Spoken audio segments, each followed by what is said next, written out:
croix pour tout effacer de mes péchés.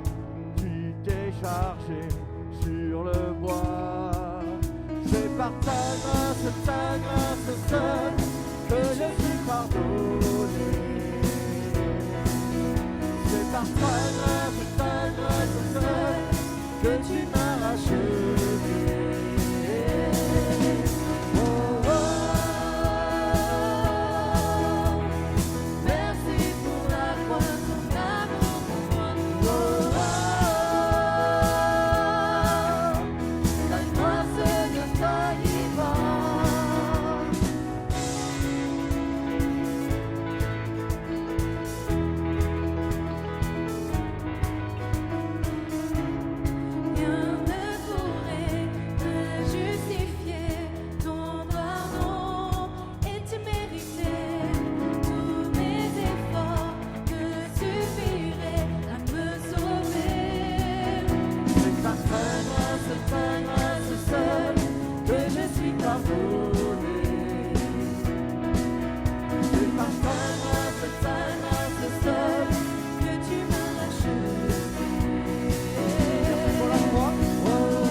Je n'ai besoin de rien d'autre.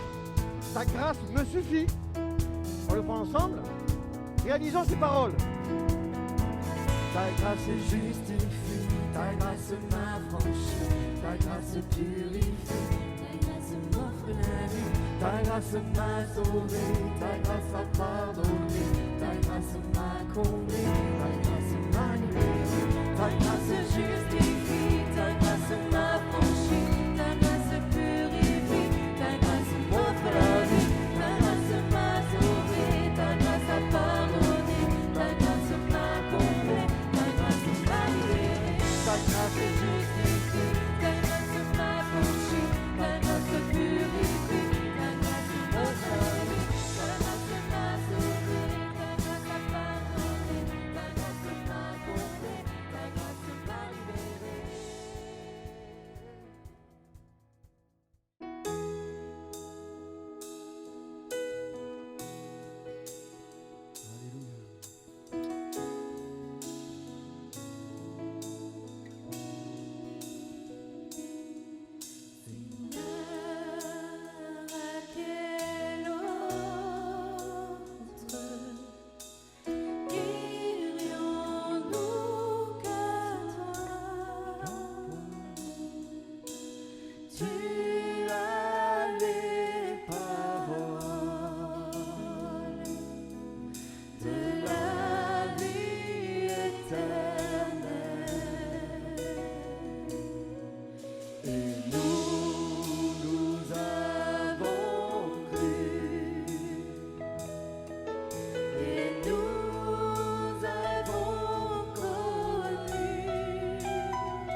Seigneur, à quel autre?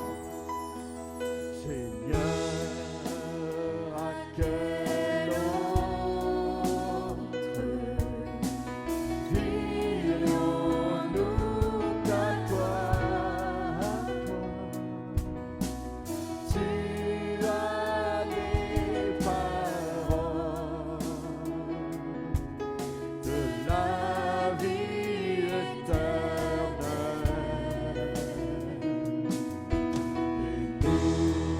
Nous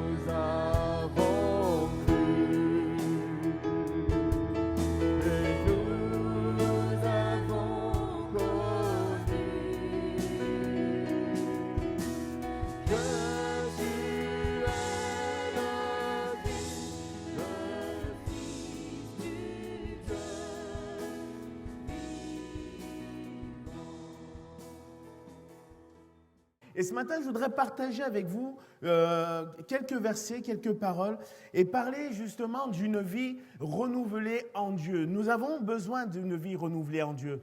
Peut-être que certains pourraient se dire ce matin, moi, j'en ai pas besoin, tout va bien.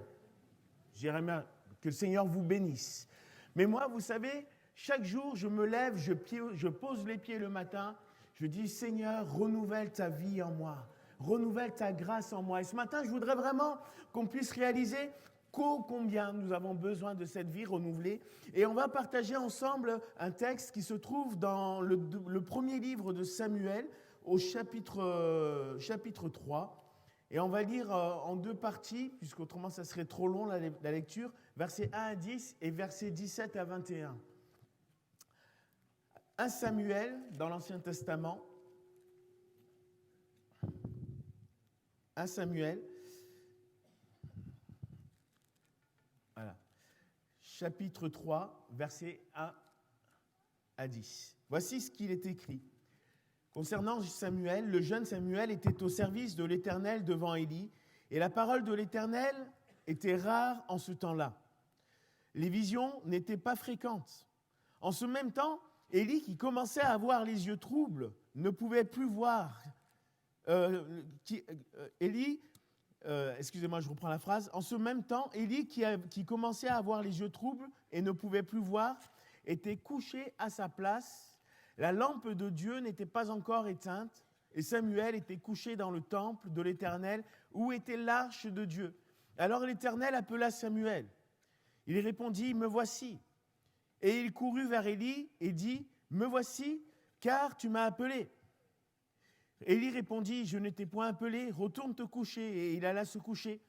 L'Éternel appela de nouveau Samuel, et Samuel se leva, alla vers Élie et dit, « Me voici, car tu m'as appelé. » Élie répondit, « Je n'ai point appelé mon fils, retourne te coucher. » Samuel ne connaissait pas encore l'Éternel, et la parole de l'Éternel ne lui avait pas encore été révélée. L'Éternel appela de nouveau Samuel pour la troisième fois. Et Samuel se leva, alla vers Élie et dit, « Me voici, car tu m'as appelé. » Élie comprit que c'était l'Éternel qui appelait l'enfant, et il dit à Samuel, « Va, couche-toi. Et si l'on t'appelle, tu diras, « Parle, Éternel, car ton serviteur écoute. » Et Samuel alla se coucher à sa place.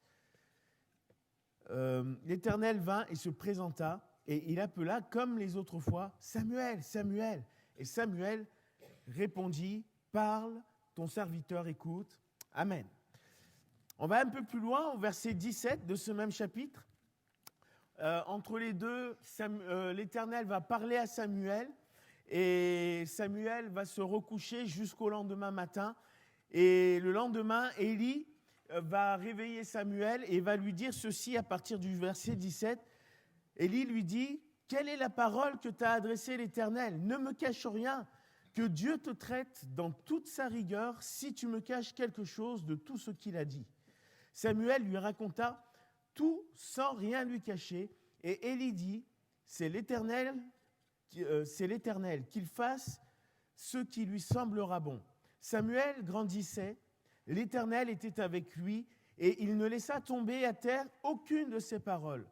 Tout Israël, depuis Dan jusqu'à Beersheba, reconnut que Samuel était établi prophète de l'Éternel. L'Éternel continuait à apparaître dans Silo, car l'Éternel se révélait à Samuel dans Silo par la parole de l'Éternel. Amen. Il y a un contexte qui est là.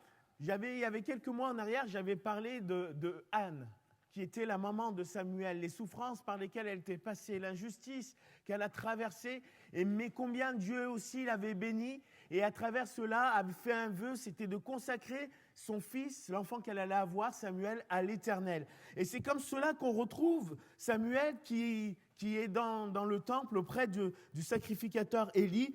Et il grandit là, dans le chapitre 2, on peut lire quelques versets où il est dit qu'il grandit devant l'Éternel, il grandit dans cette maison.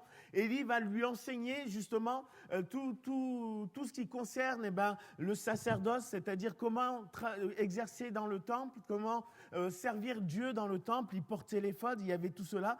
Mais on arrive devant au chapitre 3, devant cette réalité, c'est que Samuel est là, il est au service de l'Éternel, et on a Élie qui devient âgé. Il est dit que ses yeux deviennent troubles, il est dit qu'il est sur le point de ne plus voir, qu'il ne voit plus, mais il y a une particularité qui est là. Il est dit entre les deux que la parole de l'Éternel était rare en ce temps-là.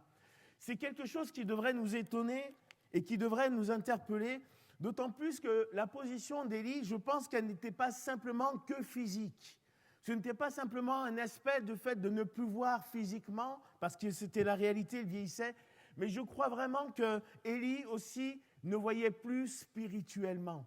Lorsqu'on regarde dans le chapitre 2, on voit que Dieu va reprendre Élie au verset 29 notamment, où Dieu lui reproche d'honorer plus ses fils que l'Éternel. Et à cause de cela, il va y avoir un reproche, une condamnation qui va tomber sur Élie. Et au verset 35, Dieu va choisir d'établir un sacrificateur qui lui soit fidèle, un sacrificateur qui agira selon le cœur de Dieu. Et moi, ce matin, je voudrais juste nous rappeler que Dieu veut que son peuple lui soit fidèle. Il veut que son peuple soit attaché à lui, qu'il le serve avec ferveur, avec sincérité, avec vérité. Il veut un peuple qui soit attaché à lui parce que le Seigneur lui-même a donné sa vie pour nous. Il a payé le prix et à travers cela, le Seigneur attend que son Église, son peuple, soit à lui et non pas à un étranger. Il y a ces commandements qu'on connaît pour ceux qui ont grandi à l'école du dimanche, l'Égypte, où on voit Moïse qui va recevoir les tables de la loi et les premiers commandements, ils seront « Tu aimeras ton Dieu de tout ton cœur, de toute ton âme, de toute ta pensée, ton prochain comme toi-même. » Vous le connaissez. Et voilà que Élie, lui, va enfreindre ceci, puisque alors qu'il est au service de Dieu, il va laisser passer ses enfants en premier. Et on va voir que finalement, l'état d'Élie va être aussi une conséquence de cette position qu'il a prise. Et la parole de Dieu était rare en ce temps-là. C'est frappant quand même, surtout lorsqu'on parle d'un sacrificateur, surtout lorsqu'on parle d'un temple, que la parole de Dieu était rare et que les visions étaient là. Et ce qui est d'autant plus troublant, c'est que Samuel, lui, va hériter de ces choses. Il va grandir dans ce milieu-là. Et je crois vraiment qu'il ne reçoit pas forcément, il reçoit la bonne connaissance, mais pas la bonne pratique. Et ce matin, je voudrais vous dire aussi, il faut que nous ayons la bonne connaissance, mais nous devons aussi avoir la bonne pratique. Nous devons avoir la bonne façon de venir vers le Seigneur. Voici ce qu'il est dit dans le psaume 111, verset 7. Les œuvres de tes mains sont fidélité et justice, en parlant de Dieu. Et toutes tes ordonnances sont véritables, affermies pour l'éternité, faites avec droiture et fidélité. Et on va voir qu'il va y avoir un contraste entre Élie et Samuel qu'on va voir et qui ce matin devrait nous intéresser. Samuel va grandir, il va recevoir l'enseignement d'Élie et on voit que c'est quelqu'un qui reçoit, qui prend. Ce n'est pas quelqu'un qui va broncher, mais on voit que malgré qu'il va y avoir un contexte défavorable autour de lui, puisque lui-même était dans le temple, il va voir de ses yeux les fils d'Élie qui vont prendre l'offrande qui revenait à l'Éternel et les prendre pour leur part. Ils vont voir l'injustice de voir le favoritisme qu'Élie faisait en ne reprenant pas d'une manière stricte ses enfants concernant les choses de Dieu. Parce qu'il y a cette vérité que nous devons ce matin prendre en considération. Nous ne pouvons pas jouer avec le péché. Nous ne pouvons pas jouer avec la sainteté de Dieu. Parce que la sainteté de Dieu inclut dans notre vie la grâce de Dieu. Parce qu'à la croix, Jésus, ce matin, je voudrais dire, est mort pour nos péchés. Ce matin, si quelqu'un n'a pas fait cette expérience, je voudrais simplement le dire. Sache que Jésus est mort pour tes péchés. Et la conséquence de cette action d'accepter Jésus dans sa vie, c'est que Jésus te purifie. Il te rend saint. Il te rend d'une manière qui lui est agréable. Et le plus grand de notre défi aujourd'hui est de maintenir cette relation, ce statut que Jésus nous a donné. Parce que la sainteté convient à la maison de l'Éternel. Ce matin, nous voulons être saints parce que Dieu est saint. Ça me fait plaisir d'entendre ces Amen. Parce que vous savez, des fois, c'est pas simple. C'est pas simple. Parce que il y a des choses qui sont plus faciles à dire que d'autres. Et de rappeler qu'on doit garder la sainteté par rapport à Dieu, parce que Dieu a voulu cette œuvre-là, eh bien, vous savez, ça se perd des fois. C'est notre combat. Je dis merci pour les Amen, mais j'ai une conscience dans mon cœur que parfois, pour certains, ce n'est pas facile. Que parfois, pour certains, c'est difficile de dire, Seigneur, moi, je vais grandir dans tes critères de sainteté. Rassurez-vous, c'est normal. Parce que par vos propres forces, vous n'y arriverez jamais. Et c'est pour ça que ce matin, nous avons besoin de réaliser combien nous avons besoin de la présence de Dieu. Dieu se plaît aujourd'hui de bâtir avec une église qui lui est fidèle, et avec un peuple qui lui est attaché, qui lui est dévoué, avec un peuple qui le suit de tout son cœur. Élie avait abandonné la fidélité à Dieu en laissant passer ses fils en premier. Il avait abandonné cette justice de Dieu qui était pas encore manifestée en Jésus-Christ pour lui, mais à travers des sacrifices, à travers ces offrandes qu'il offrait. Eh bien, Élie n'honorait pas le sacrifice pour Dieu parce que le cœur, lui, n'y était pas.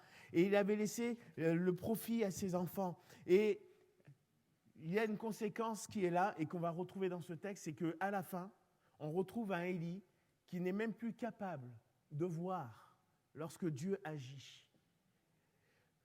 Dieu va parler à Samuel et à 3 reprises, il n'y aura pas cette conscience que finalement, si ce n'était pas lui qui parlait à Samuel, c'était certainement le Seigneur.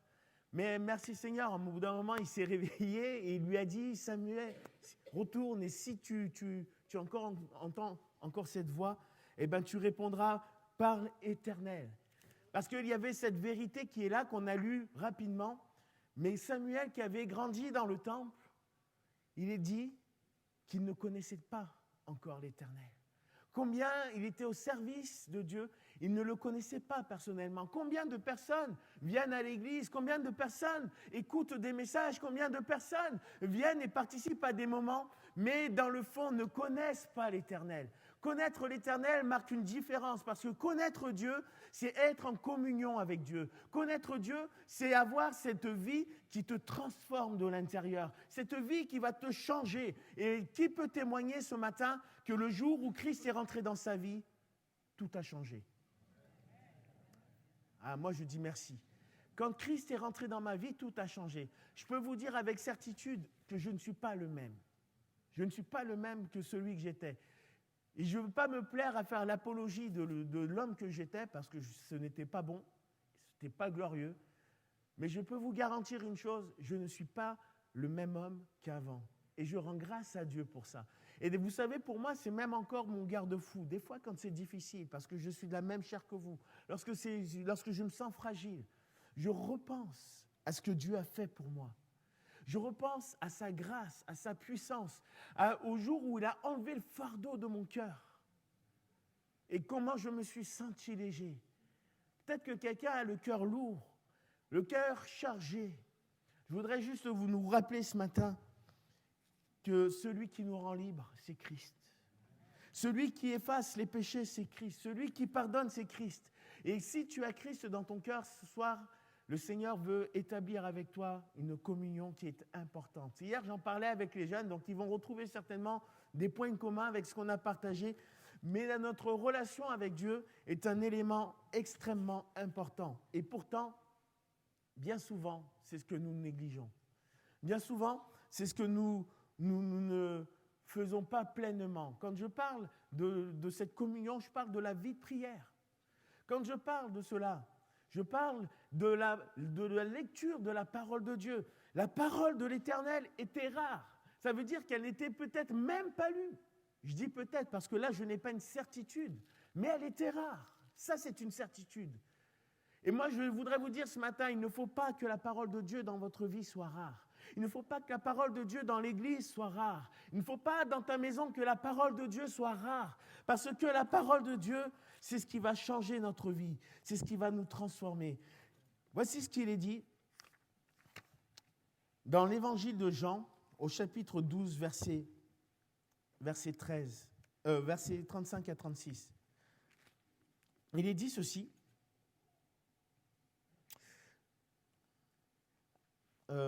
Versets, j'ai dit 35 à 36.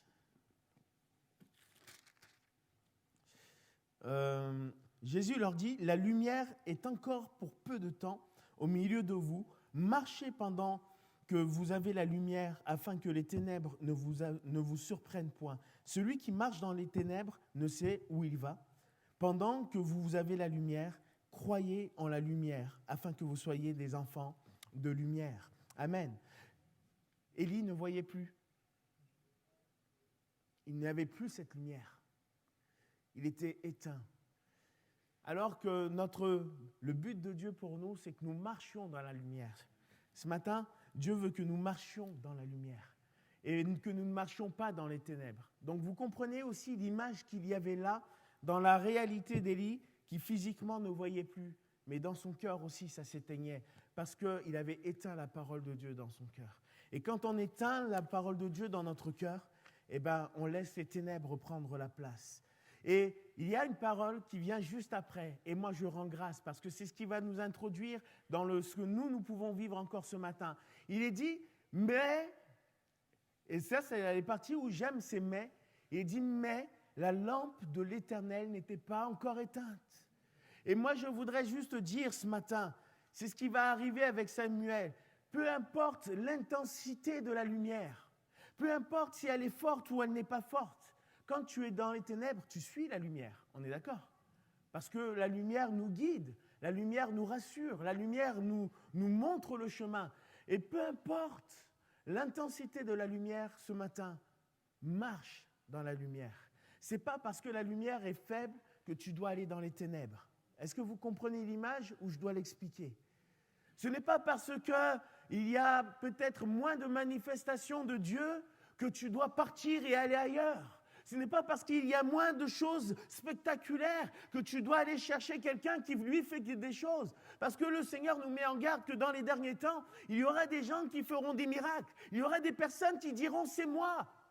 Mais le Seigneur dit « n'y allez pas ». Parce que l'action, le miracle, même si Dieu le fait, et nous bénissons Dieu lorsqu'il accomplit des miracles, les miracles ne remplacera jamais le salut que Dieu nous offre à la croix ce matin. Et ce matin, il n'y a rien de plus précieux que la position d'enfant de Dieu, parce que ce matin, comme il est dit dans Éphésiens, nous serons assis avec Christ dans les lieux célestes. Est-ce que vous en souvenez ça? C'est fort. Nous voulons être assis avec Christ dans les lieux célestes. Il nous donne une position de victoire ce matin. Victoire sur le péché, victoire sur le malin, victoire sur ce qui domine de nous. Et ce matin, nous avons besoin de réaliser que celui qui va dominer sur le péché, c'est Christ. Donc, nous avons besoin de sa parole. Nous avons besoin de sa parole. Et je voudrais vous encourager ce matin. Vivez en Christ. Et la parole nous parle de Christ. La parole nous révèle Christ. Et c'est ce qui va se passer avec Samuel. Il est dit que la troisième fois, lorsque Samuel va retourner à sa couche, Dieu va appeler Samuel, tout comme il nous appelle chaque jour. Samuel, Samuel. Et il va dire, parle l'Éternel, ton serviteur écoute. Mais un peu plus tard, on va voir comment Dieu va se révéler. Il est dit que Dieu va se révéler à Samuel. Il se révélait et il va lui parler. Et quand on répond à Dieu, Dieu nous parle, il se révèle à nous. Et ce matin, je voudrais qu'on puisse réaliser que nous avons besoin de vivre dans cette relation, dans cette position qui était celle de Samuel, un cœur favorable. Élie, lui, vivait dans le temple. Samuel avait une autre position. Il était près de l'autel. Il était près de l'autel. Et il est dit qu'il grandissait pas devant un homme. Il grandissait devant l'Éternel. Et ce matin, nous voulons que notre vie, nous sommes heureux d'être ensemble. Et je dis merci Seigneur, on a une belle église, hein, pas vrai? Vous êtes d'accord avec moi? Moi, je suis heureux avec vous. Je suis heureux de vous avoir. Mais même si on est ensemble, ce matin, il y a aussi quelque chose qui doit surpasser dans notre vie. C'est aussi notre vie devant Dieu. C'est notre vie devant Dieu. Parfois, on veut faire bonne figure devant les chrétiens, devant le pasteur, de peur que les choses ne soient dévoilées. Mais ce qui est plus important, c'est que nous soyons intègres devant l'Éternel. C'est David qui a pu faire cette prière.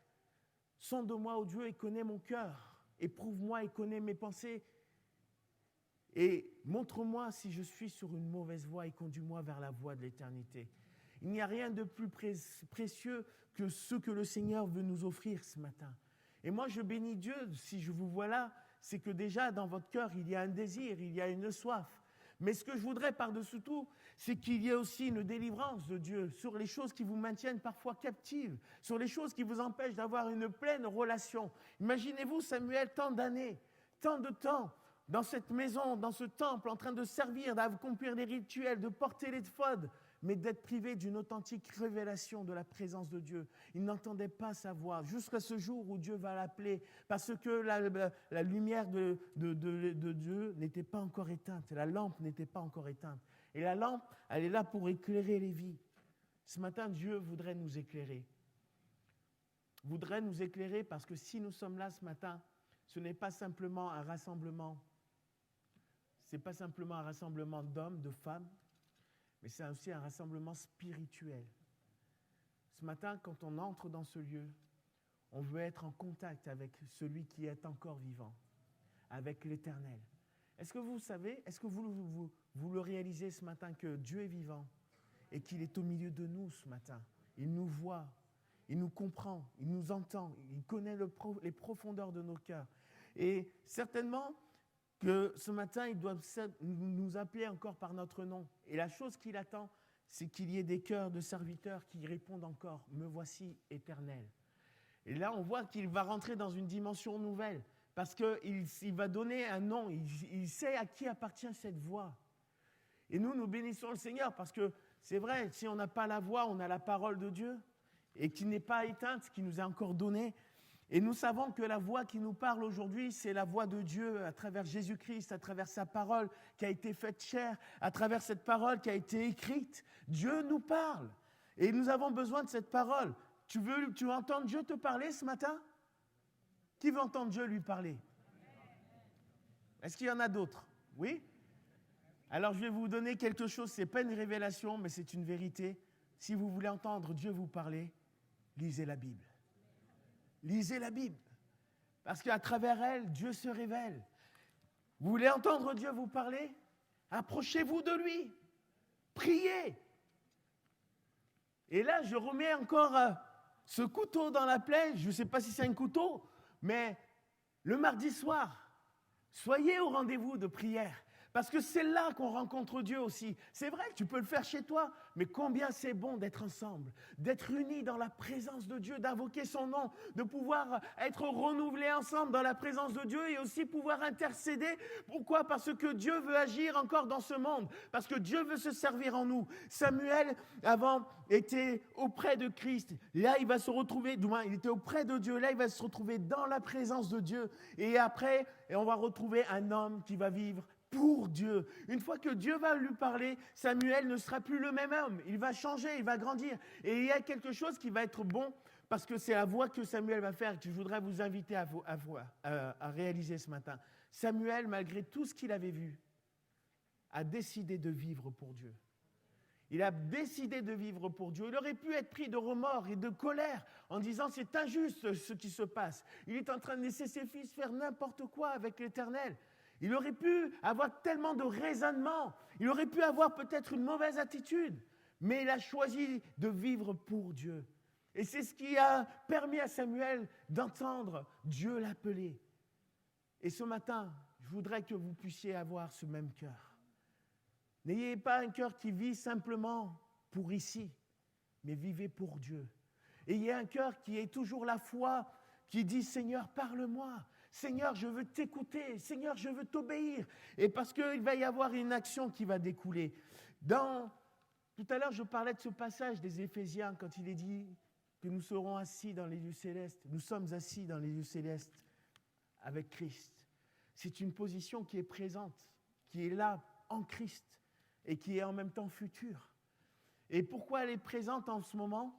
Parce que nous sommes en communion avec Christ. Il y a cette relation qui nous unit et qui nous donne cette position, que nous ne sommes pas simplement attachés aux souffrances de la terre, mais nous sommes aussi déjà attachés au royaume de Dieu, que nous sommes déjà attachés à l'héritage céleste. Et moi, je chéris le ciel. Vous savez, quand je dis chérir, ça veut dire que je l'aime, je l'attends. Moi, je suis toujours dans l'attente. Moi, je suis désolé, j'aime ma femme, j'aime mes enfants, j'aime ma famille, j'aime mon église. Mais de loin, je préfère être en haut.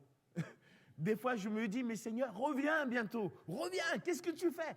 Le Seigneur, il dit, tu sais quoi ? Arrête de faire ton égoïste, Ludo. Je suis en train de patienter pour que d'autres encore aujourd'hui soient sauvés. Je suis en train de patienter pour que d'autres soient sauvés. Et ce matin, je voudrais que nous puissions réaliser qu'on a besoin de trouver en Dieu, dans l'Église, une Église pour Dieu, qui prie pour les âmes perdues, qui prie pour que l'action de Dieu encore aujourd'hui agisse et qu'elle ne s'éteigne pas, que l'action de Dieu encore aujourd'hui sauve et guérisse les malades, qu'elle délivre ceux qui sont possédés, qu'elle change les cœurs de pierre en cœurs de chair, qu'elle change les cœurs de rebelles en cœur obéissant, soumis à Dieu, afin que la grâce de Dieu découle dans sa vie. Vous savez, il n'y a qu'un chemin. Soumettez-vous à Dieu, résistez au diable, et il fuira loin de vous. C'est dans l'épître de Jacques. Et ce matin, je voudrais vous dire, soumettez-vous à Dieu ce matin, parce qu'il est bon, parce qu'il est bon et il est fidèle, parce que l'œuvre de Dieu, comme on l'a dit dans ce psaume, elle est justice. Et Samuel, il va grandir dans la présence de Dieu à un tel point qu'on va le reconnaître comme étant un prophète de l'Éternel. Waouh! C'est pas lui qui s'est proclamé prophète. Il est dit qu'on va reconnaître en lui, de Dan jusqu'à Beersheba, on reconnu que Samuel a été établi prophète de l'Éternel. Et ce matin, je ne voudrais pas simplement qu'on dise, voilà, je suis chrétien, j'ai pris mon baptême un jour. Mais ce matin, je voudrais que l'œuvre de cette confession de foi que nous avons faite soit visible encore aujourd'hui dans nos cœurs et dans nos vies, dans nos lieux, dans nos rassemblements, parce que Dieu vit en nous. Dieu vit en toi ce matin. Par son Esprit Saint, il vit en toi. Par son Esprit Saint, il te guide. Par son Esprit Saint, il est dit qu'il prend de ce qui est à lui et il nous le communique. C'est lui, le Saint-Esprit, qui vous conduira dans toute la vérité. Dieu agit encore aujourd'hui. Et si vous en doutez, je vous dis, la parole de Dieu le dit, alors vous pouvez croire en elle. Moi, je le sais. Samuel grandissait auprès de l'Éternel, malgré l'état de santé d'Élie qui n'était pas bonne, spirituelle, malgré les fils, malgré qu'il ne le connaissait pas, et Dieu va se révéler à lui. Et ce matin, je voudrais vraiment vous donner, et on va terminer avec ceci, ce dernier point, c'est vivre en Christ. Il était au départ avec Christ, après il était en Christ, et après, il va vivre, du moins en Dieu, puisque Christ n'était pas là, excusez-moi. Après, il vivait pour Dieu, avec Dieu, il était dans la présence de Dieu. Et après, il va sortir et il va vivre pour Dieu. Il va être un serviteur. Ce matin, le Seigneur nous appelle à grandir devant lui pour devenir ses serviteurs. Il voudrait que nous soyons attachés fermement à sa parole. Je ne dis pas des choses nouvelles, je dis des choses que nous connaissons certainement déjà. Mais je peux juste vous dire, si vous pouvez venir, si vous voulez, si tu abandonnes la parole de Dieu, la lampe de Dieu va s'éteindre. Ce matin, ce qui fait la joie la joie dans nos cœurs, c'est parce qu'on voit le soleil de justice briller. C'est qu'on voit encore la grâce de Dieu être manifestée. C'est qu'on voit encore les péchés être pardonnés. Et ce matin, je voudrais inviter peut-être des personnes à donner leur vie à Jésus. Parce que, à travers cette œuvre, Dieu nous appelle encore. Il dira peut-être pas Samuel, Samuel, à moins qu'il y en ait un dans cette salle. Mais peut-être qu'il t'appellera par ton nom. Et ce qui va révéler à Samuel, on ne l'a pas lu, mais il va dire, voilà Samuel, ce qui s'est passé. Élie a abandonné ma voix, il ne m'a pas honoré, et voici la sentence que j'avais mise pour lui va s'accomplir. Elle va s'accomplir. Et je voudrais juste terminer en disant ceci. Ce qui va se passer, c'est que le lendemain, une fois que Dieu aura parlé à Samuel, c'est Élie, celui qui était censé communiquer comment entendre Dieu parler. C'est lui qui va vers Samuel et qui va lui demander « Qu'est-ce que Dieu t'a dit ?» Qu'est-ce que Dieu t'a dit? Et ce matin, le Seigneur te dit certainement, repens-toi, reviens à moi. Il veut te dire certainement, ne laisse pas passer d'autres choses avant moi dans ta vie. Parce que moi, j'ai donné ma vie pour toi. Parce que moi, j'ai tout donné afin que tu aies une relation, une communion rétablie avec Dieu. Et ce matin, peut-être que tu as laissé tes souffrances, tu as laissé tes questionnements, tu as laissé des choses passer et il n'y a plus ce même amour pour Dieu. Peut-être que tu es comme Élie, non pas physiquement, tu ne vois plus, mais dans ton cœur, tu ne la vois plus, cette lumière de Dieu. Tu ne la vois plus, cette joie de vivre. Mais sache une chose, la lampe de Dieu n'est pas encore éteinte. Alors c'est encore le temps aujourd'hui. Marche vers la lumière. Marche vers le soleil de la justice, celui qui veut éclairer ta vie. Les ténèbres produiront toujours la mort. La vie sans Dieu produira toujours la mort. Mais le Seigneur ce matin produit la vie. Il produit la joie, il produit la paix. Parce que c'est le résultat d'un cœur réconcilié avec Dieu. Et ce matin, je bénis Dieu pour l'Église. Non pas parce que vous êtes parfaits, ça je n'y crois pas. Pas plus que moi. Je ne suis pas parfait. Mais moi, à chaque fois que je vous vois, je dis Seigneur, tu lui as fait grâce. Tu lui as fait grâce. Tu vas lui faire grâce. Ou tu lui as fait grâce. Tu veux le bénir. Mais en fait, la bénédiction de Dieu, c'est pas parce que le message était super ou qu'il était là.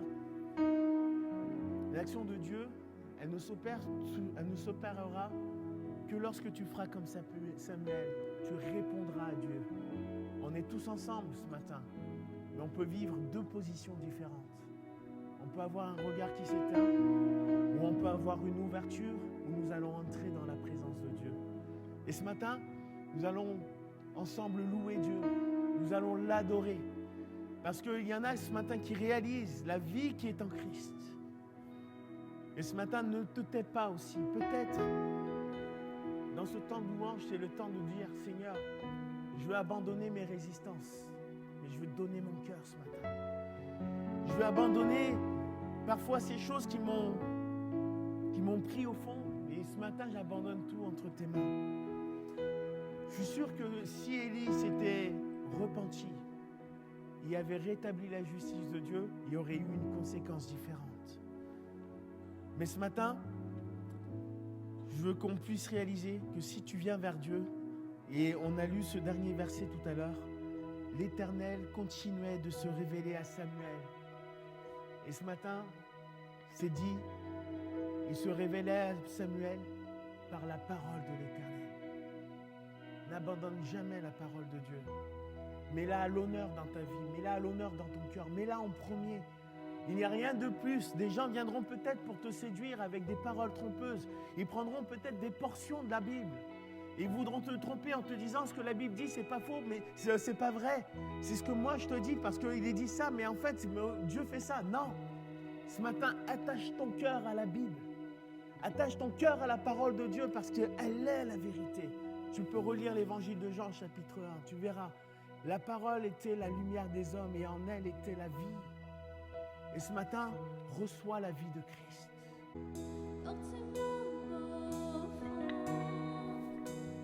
Car j'ai le désir de réjouir ton cœur.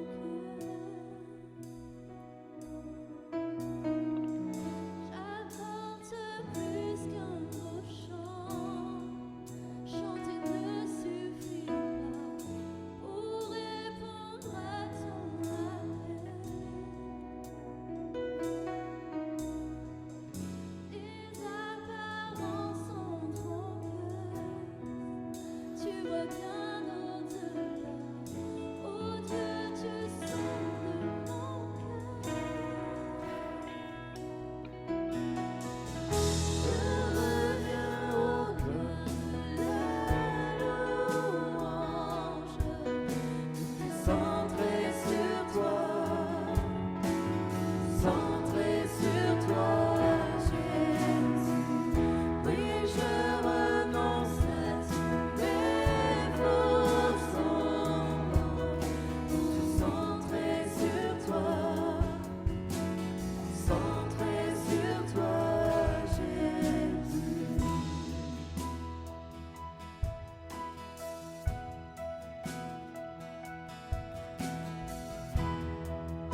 Je te donne tout, prends toute ma vie.